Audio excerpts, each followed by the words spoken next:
Carolyn Dube here. What's the play for today? Today I'm following my impulses as I'm art journaling. Now these impulses came from something that I've been under the influence of late, and it's something that's kind of driving my teenage kids a little nuts that they have to keep listening to it, but it's totally inspiring me. My muse absolutely shows up and says, let's play every time I'm under the influence of this, so I'm going to keep right on doing it. Well, enough of my talking. Come take a look at the journal page. I often get asked, what do I do with all the prints that I make on the jelly plate? Well, a lot of times I'll use them in an art journal. In this case, I'm taking one of the round prints that I made with a jelly plate and some stencils, and I'm going to use it in this journal. Now, I'm going to very carefully and precisely measure exactly where I want this to go. Yeah, not measuring anything, just kind of cutting stuff off, seeing how it looks, and then repositioning as I go. And if it looks like I have a plan for what I'm doing, well, that's actually just smoke and mirrors. I've really got no idea. I like the round shape, and I'm going to use it in this journal. How am I going to get these pages down? Well, I'm going to use some kind of glue. Doesn't matter what kind, and today I decided to grab a glue stick. But I decided to get all smart and savvy when it came to dealing with that fold in my journal. And I'm going to just kind of fold the paper, but no, I'm not just going to fold it. I'm going to take the bone folder and give it a little bit of a crease right there so it just folds nicely. Yet turns out I gave it just a little too much of a crease because I actually poked a hole through the paper. So can we all say, oops, that wasn't my intention to poke a hole in it, but you know, it's now that it's ripped, I might as well rip it all the way apart. And now I've got two pieces, so it will really work over that fold very, very well now. And because I'm using a glue stick, I am thinking this is all going to be great, no problem. I'm making sure I get glue all the way to the end. And when I put this piece down, the whole crease thing, the where the fold is, that starts giving me some trouble. I keep pushing it down. I know there's enough glue there, and it's just not staying. Well, that's because it's on a curved surface. So it's just not going to stay that well, and I'm going to accept that and just let it be and say that's how it wants to behave today. Then I'm all good with it and glue down my other piece. Well, I knew I wanted to put yellow between my circle shapes here, but did I want to use a brush? And I really didn't. I found I was thinking too hard about which brush to use, so I decided to go with another option. An option that brings me absolute happiness and joy is I am going to use my fingers. So, confession time here as I'm finger painting. I'm under the influence of something as I'm making this, and well, it's not always something that I'm comfortable admitting in public. Okay, I'm totally comfortable admitting this. It's the Partridge Family. I have got David Cassidy and the Partridge Family blaring at full volume in the background. Now, the reason why you can't hear them is because I don't have the rights to the song, nor am I willing to spend thousands of dollars so I can put the song in here. So that's why I actually do voiceovers a lot of the time, is because I usually have music in the background and it influences what I'm doing. And oh buddy, is it influencing it this time. So you're about to see where the Partridge Family and finger paint in my art journal take me. For some reason, I'm thinking about travel. It might be because of some, I don't know, multicolored bus that's running through my head from the Partridge Family. And I'm going to have some transportation happening around the sort of flower-colored world that I've got going on. I'm using my Coming and Going stencil from Stencil Girl Products, and I am just using a cosmetic sponge and pouncing around that. And you might notice a bit of a shine to the paint still on that yellow paint.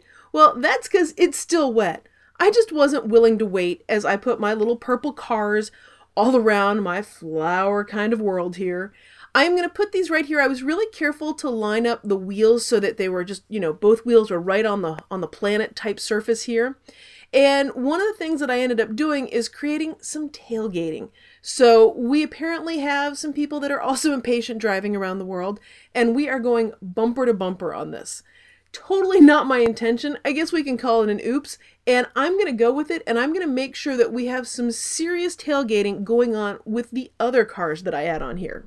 And while I'm finishing stenciling on my traffic here, if you're enjoying this video, I'd love it if you hit that subscribe button. That way you'll never miss when I have a new video out.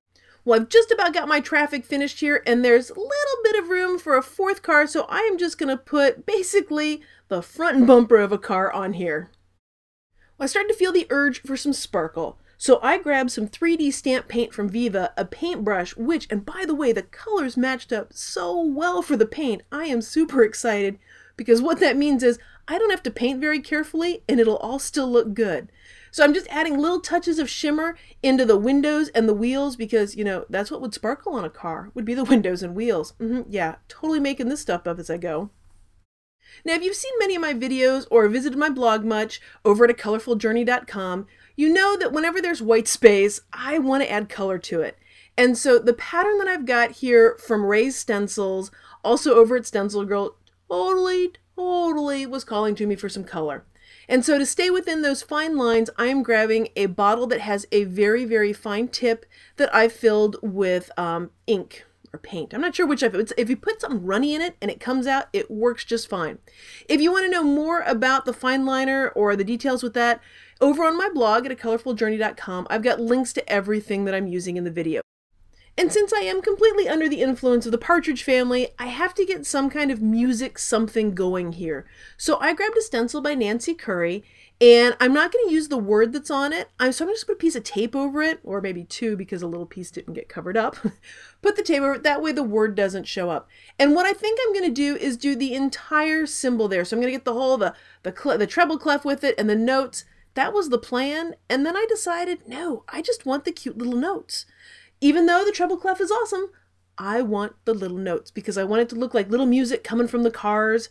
So that's what I'm just going to do going around here. I am using more of that wonderful sparkle stamp paint, and I'm not waiting for anything to dry. And I'm not stenciling very carefully. So is there a chance that I'm going to get a smudge or a smear or something out of place? The answer is yes. And clearly that's not bothering me at the moment. Anywhere that I've really got a big mess of stuff, what I can do is just kind of stencil over it and nobody will really know that it's there. Now, as I'm doing this, I end up creating, if you want to make something go away, if you take a Q-tip with water and you rub it over it, a lot of times things will come up. But rarely do I take the time to do that. I just let the oops stand and work around it. But for those of you that want to take that color back off, that's how you can do it with a Q-tip and with water.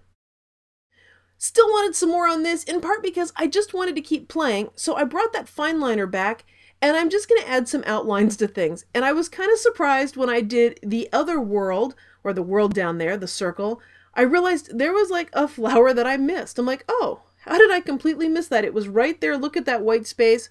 That's okay, I'm just going to go over it now and put some color right on top of it. Well, the album is just about over, so this art journal page is just about over for me too. I'm going to add some scribble writing, and you bet, totally inspired by the Partridge Family. Now, I can't read it, but that's okay. It's capturing the feeling, the emotion for me. Well, thanks for joining me for today's play.